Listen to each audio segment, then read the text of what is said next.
Прво утро во новата година. Поспаност, топол дом, пижами, кифли, руска салата и ТВ приемник, а на него традиционалниот виенски концерт. Секоја година од едно место, златната сала на виенскиот музикфераин, магија која новогодишното утро го прави поубаво. И секоја година директен телевизиски пренос во дури 100 земји во светот. За најквалитетните 2 часа што може да ги потрошите на музичка програма, но и што ќе понуди годинашниот концерт. Информација од прва рака од колешката Татјана Грковска, која 35 години е првиот глас кој ни посакува добро утро и не внесува во новата година со звуците на магичната музика. Историјата е далечната 39-та година, но званично е од 46-та година со новогодишните концерти. Како пренос е почнато 1957-та година, а ние како членка на тогашната Југословенска радиотелевизија го превземавме концертот секоја година нормално, но со тоа што го преземавме само половина концерт, односно оној вториот дел кога беше од 12, кога е и ден денеска од 12:15. Со распаѓањето на Југославија, сите центри си ја превзема обврската сами да си го пренесуваат и нормално ние си го пренесуваме од самиот почеток, односно од стартот од 11:15 часот до 13:40 некаде, значи добри 140 минути.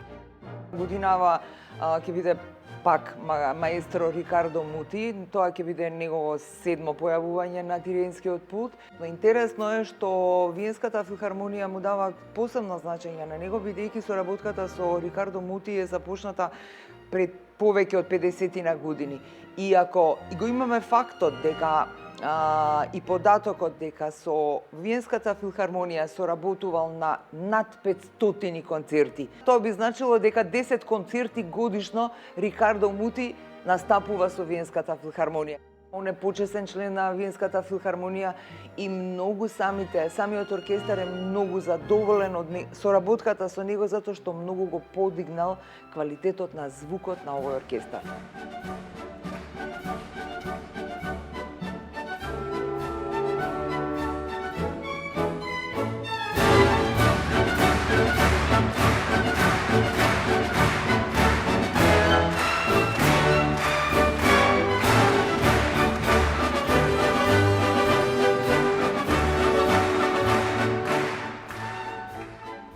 Нам на гледачите кои сме магепсани од аудиовизуелната убавина, ни се чини дека секоја година програмата е иста, а кулминира со Радецкиот марш. Дали навистина е така? Лесната класика, да, не тера да мислиме дека да, ова ни е исто и сега, и лани, и до пред 2 минути го слушавме исто, но Виенската филхармонија на тоа многу внимава, затоа што навистина има многу голем број на дела од династијата Штраус, валцери, полки, мазурки, но и од нивните современици. Они многу често и многу вешто знаат да го направат тоа, да се навратат на некои композитори и дела кои што имале и се уште ги сметаат дека имале големо влијание на семејството Штраус и се во тој стил, лесна класика. Подготвено е се однапред, они го праќаат сценариото, меѓутоа јас секогаш гледам тоа да го прочешлам добро и да го адаптирам. Оваа година имате еден значаен јубилеј, тоа се 200 години од раѓањето на Јохан Штраус синот. Така што програмата ќе биде 99% со негови дела, со некои исклучоци за, како што и претходно реков, од некои други композитори. Тоа многу значи за јавниот сервис да го има на своја програма. За јавниот сервис многу е важно и да знае да произведе своја програма која што може да ја понуди на ЕБУ. Можам да откриам дека ние сега во моментот сме во преговори со прво со авторите, односно изведувачите, ќе споменам конкретно 80 години Македонска филхармонија, имавме директен пренос, концертот е прекрасно направен и затоа што е така добро направен технички, сме на идеја да го понудиме. Ни фали уште една согласност од изведувачот и ако тоа успееме, ние всушност на тој начин си се презентираме себе си и уште една институција и државата.